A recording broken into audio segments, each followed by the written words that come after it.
From a fictional blood spatter analyst who wrapped kill rooms in plastic and dumped bodies in the Gulf Stream to one of America's most notorious real-life serial killers who left bite marks, witnesses, and forensic evidence across 7 states. In this video, we're comparing Dexter Morgan's methodical precision against Ted Bundy's chaotic reality. First up, we got intelligence, forensic genius versus law school dropout. Dexter Morgan operated with forensic expertise specifically designed to eliminate evidence. Dexter worked 12 years as Miami Metro's only blood spatter analyst. He photographed crime scenes, testified in court as an expert witness, and analyzed blood patterns to reconstruct murders. In Jeff Lindsay's Darkly Dreaming Dexter and the Showtime series, he earned his position through professional certification and maintained it through consistent performance. His kill rooms followed strict protocol, entire spaces wrapped in plastic sheeting, gloves, protective gear, and biodegradable bags. He understood trace evidence, DNA transfer, fiber analysis, and fingerprint detection because he processed these elements professionally every day. Dexter's intelligence was specialized. His forensic knowledge meant that he knew exactly what investigators look for and how to prevent leaving evidence. He controlled variables most killers never consider. Plastic prevented fiber transfer, gloves eliminated fingerprints, dismemberment prevented identification, and Gulf Stream disposal made body recovery nearly impossible. His professional position gave him access to active investigations, allowing him to monitor his own cases. Dexter's forensic expertise and professional training created near-perfect crime scenes that left investigators with zero physical evidence. Before we continue, if you're enjoying this deep dive into criminal psychology and forensic analysis, make sure to subscribe and hit that notification bell so you never miss our breakdowns. But what about the man who thought charm could replace competence? Ted Bundy had above-average intelligence, but his understanding of forensics was superficial and fatally incomplete. Bundy's IQ reported at 136, placing him in the gifted range. He earned a psychology degree from the University of Washington with honors in 1972 and was accepted into the University of Utah Law School in early 1973, based on strong recommendation letters from professors. He attended law school while killing, which gave him some understanding of legal procedures and evidence. He even represented himself during his trial, demonstrating legal knowledge and courtroom competence. His charm and manipulation worked effectively. He used fake injuries like arm slings and crutches, impersonated police officers with fake badges, and approached victims at college, beaches, and ski resorts where young women felt safe. Bundy's intelligence focused on manipulation, not evidence elimination. His psychology degree taught him how people think, and his law school education taught him how courts work, but he never studied forensic science. He didn't understand DNA transfer, fiber analysis, or trace evidence. At Lake Sammamish State Park in July of 1974, witnesses heard him introduce himself as Ted to multiple women, an inexcusable mistake. He left his tan Volkswagen Beetle parked at Taylor Mountain, his dump site, where witnesses spotted it. When police seized his car after his August 1975 arrest, forensic examination found hair samples matching 3 victims and blood stains that he failed to clean properly. Bundy's intelligence was superficial. Charm and legal knowledge meant nothing when he left forensic evidence at every crime scene. So the winner in this case is Dexter. Specialized forensic training designed to eliminate evidence against surface-level cleverness that left hair, fibers, bite marks, and witnesses? Bundy's 136 IQ couldn't compensate for complete ignorance of forensic science.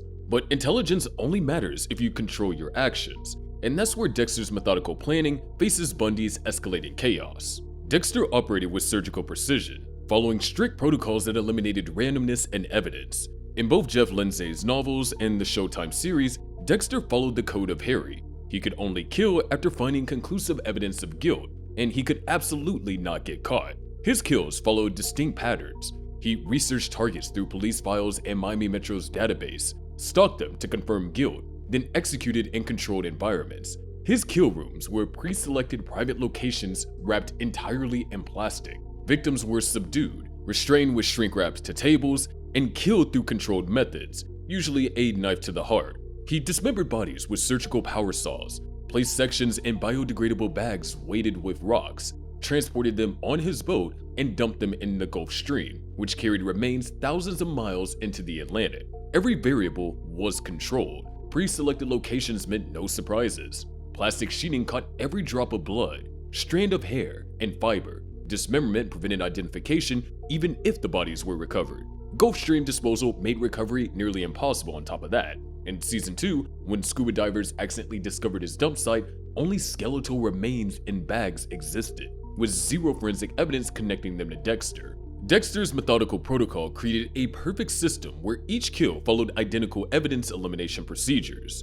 Now, contrast that with a man whose control disintegrated with every kill. Ted Bundy's methods became progressively more disorganized and violent as his compulsion overwhelmed his planning. Bundy's earliest confirmed kills in Washington and Oregon between 1974 and 1975 showed some organization. Late-night abductions from isolated areas, bodies dumped at remote sites like Taylor Mountain, but his methods deteriorated rapidly.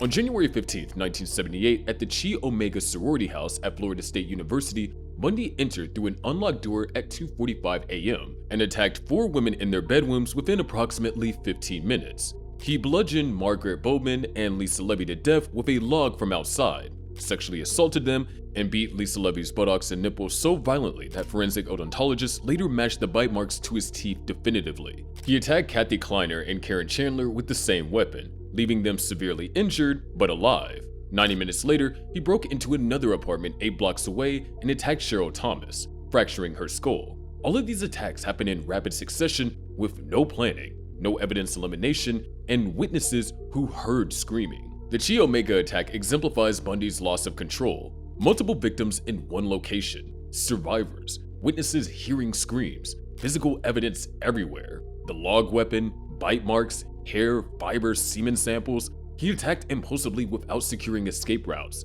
His bite marks became the definitive physical evidence that convicted him because he didn't even consider that teeth leave identifiable marks. Compare this to Dexter's protocols, the pre-selected isolated locations, single victims, complete plastic coverage, surgical precision, 0 survivors, 0 witnesses, and 0 recoverable evidence. Bundy's methods devolved from semi-organized stalking to frenzied multi-victim attacks that left physical evidence, survivors, and witnesses. So the winner in this case is a no-brainer. It's Dexter. Methodical surgical precision designed to eliminate every trace of evidence against impulsive brutality that left bite marks, survivors, and witnesses. Bundy's escalating violence created the forensic evidence that convicted him. Method reveals capability, but target selection reveals strategy, and choosing who dies determines whether investigators even notice. You see, Dexter selected victims who were confirmed murderers evading justice, reducing investigation intensity and moral complexity. Throughout the Showtime series and Jeff Lindsay's novels, Dexter followed Harry's code strictly. He could only kill people he confirmed were murderers who escaped the legal system. In Season 1, he targeted the ice truck killer after identifying him as his brother, Brian Moser, who had murdered multiple women. In Season 4, he hunted Arthur Mitchell, the Trinity killer who had killed hundreds over 30 years without being caught. In Dexter New Blood, he killed Kurt Caldwell after discovering Kurt murdered numerous runaway women and kept their preserved bodies in a hidden underground facility. Every target required research, evidence gathering, and confirmation of guilt. Most importantly, Dexter's targets were criminals already living outside society's normal patterns. Their disappearances triggered minimal investigations because they operated in shadows. No family members filing missing person reports, no media coverage, no public pressure for resolution. Dexter's victim selection created strategic advantages. Targeting criminals meant that investigators didn't prioritize cases. These were bad people whose disappearances didn't generate sympathy or media attention. His victims had no legitimate alibis, no regular schedules, no concerned families monitoring them. When Arthur Mitchell vanished, his wife reported him missing, but given his documented abuse and suspicious behavior during investigation, police assumed he fled. The Bay Harbor Butcher investigation in Season 2 only happened because scuba divers accidentally discovered Dexter's dump site.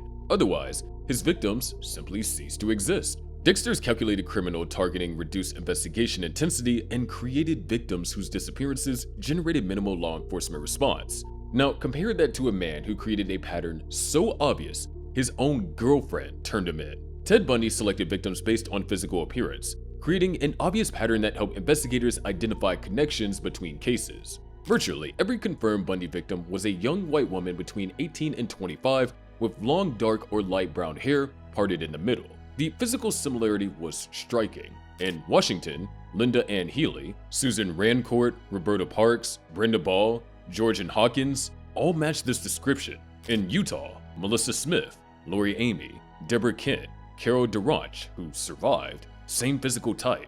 In Colorado, Karen Campbell, Julie Cunningham, same pattern. In Florida, Margaret Bowman, Lisa Levy, the same profile. Investigators noticed this pattern immediately, even without sophisticated databases or computer analysis. Robert Keppel, the lead detective on the Washington cases, identified the physical similarities within weeks of connecting the cases. The pattern was so obvious that when Elizabeth Klopler, Bundy's girlfriend, saw news reports about the missing women, she called police 3 separate times between 1974 and 1975, reporting Bundy as a possible suspect because he matched the description and owned a tan Volkswagen Beetle.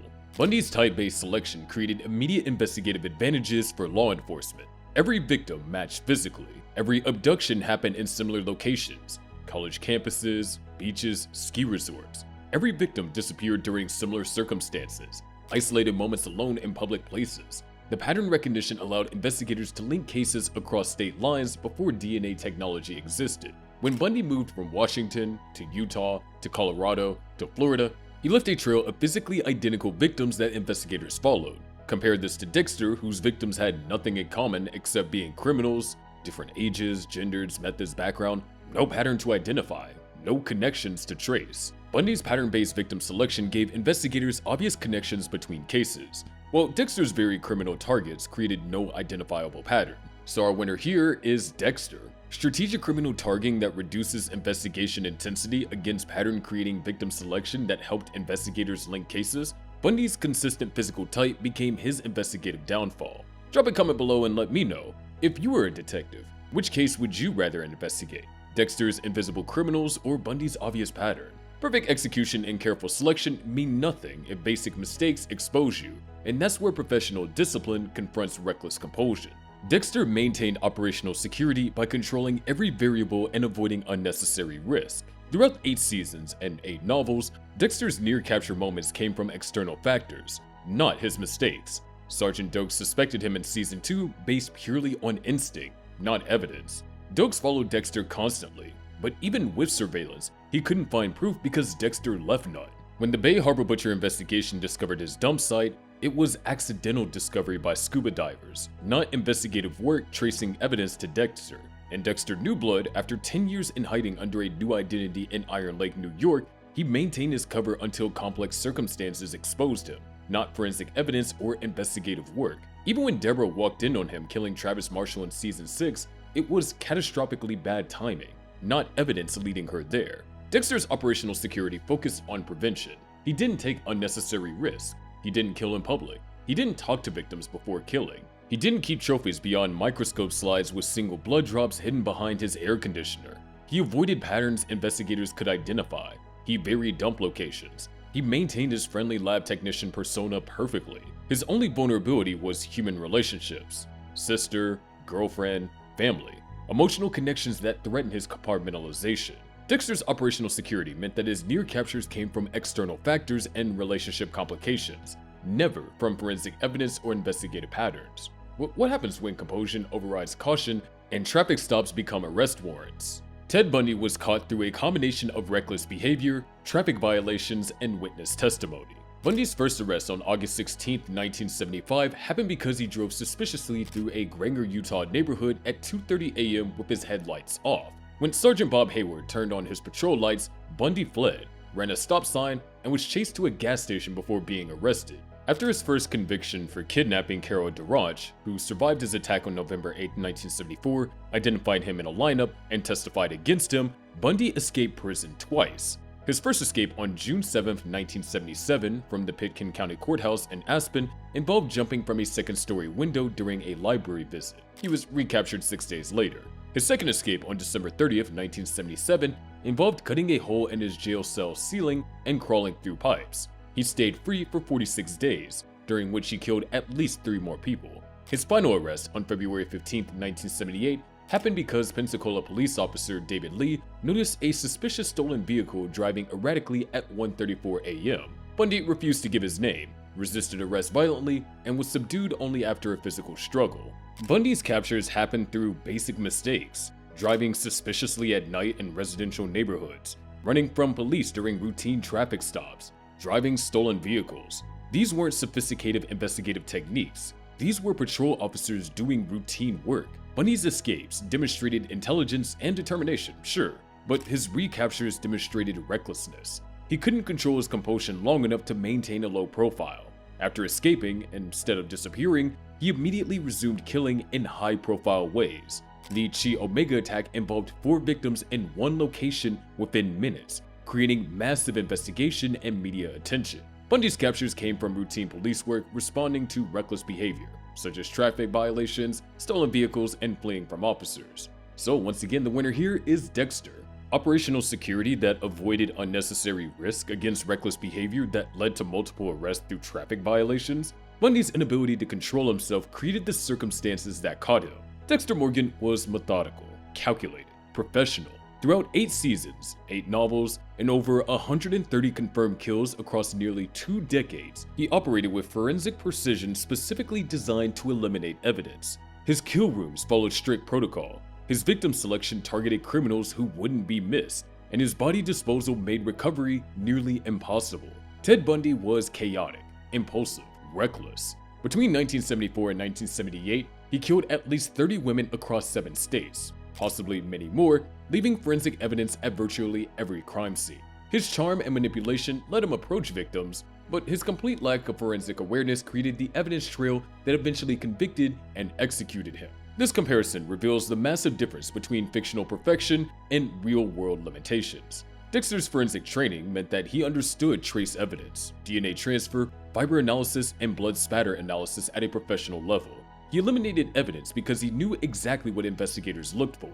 Bundy's psychology degree and law school education taught him manipulation and legal procedure, but nothing about forensic science. He left hair samples, bloodstains, and fiber evidence in his car because he didn't understand how forensic examination works. Dexter's methodical protocol followed identical procedures for every kill: plastic-wrapped rooms, control environments, surgical dismemberment, Gulfstream disposal.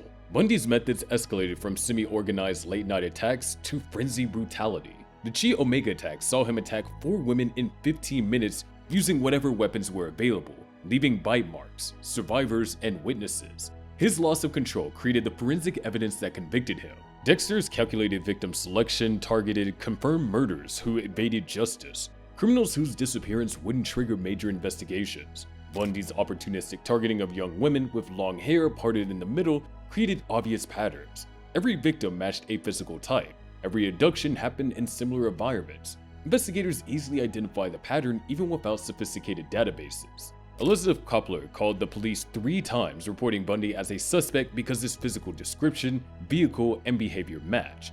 Dexter's operational security avoided unnecessary risk entirely. His near captures came from external factors: accidental discovery of dump sites, suspicious colleagues, relationship complications, never from forensic evidence. Bundy was captured 3 separate times through routine police work, traffic violations, driving stolen vehicles with headlights off at 2:30 a.m., fleeing from patrol officers during routine stops. His reckless behavior created the circumstances that caught him repeatedly. The comparison isn't close because one represents fictional perfection designed for entertainment, while the other represents real-world serial killer psychology. Dexter embodies what would be actually required to evade modern law enforcement: professional forensic training, surgical planning, perfect evidence elimination, calculated victim selection, and absolute operational security. Bundy represents the reality: intelligent but forensically ignorant, initially organized but eventually chaotic, charm-focused but evidence-blind, and ultimately reckless. If Dexter Morgan existed in the real world with his exact methods, professional forensic analyst, plastic-wrapped kill rooms, surgical dismemberment, Gulfstream disposal, calculated victim selection, he would represent the most sophisticated serial killer ever documented. His professional training and evidence elimination protocol would make him extraordinarily difficult to catch. Ted Bundy existed with his exact methods: law student with surface-level legal knowledge, opportunistic victim selection, escalating brutality, and complete forensic ignorance, and was caught multiple times through basic police work, traffic violations, witness testimony, forensic evidence he left at every scene. His 136 IQ and charm couldn't compensate for not understanding how evidence works. One man represented fictional serial killer perfection, the other represents real serial killer limitations. And that gap reveals why Dexter remains compelling fiction, while Bundy became a case study in how forensic evidence and basic police work would eventually catch even intelligent killers who don't understand the science working against them. If you enjoyed this deep dive comparing Dexter's fictional precision to Ted Bundy's real-world chaos, Make sure to subscribe and turn on notifications, and check out our recent video, Why Walter White versus the Real Life FBI Isn't Even Close.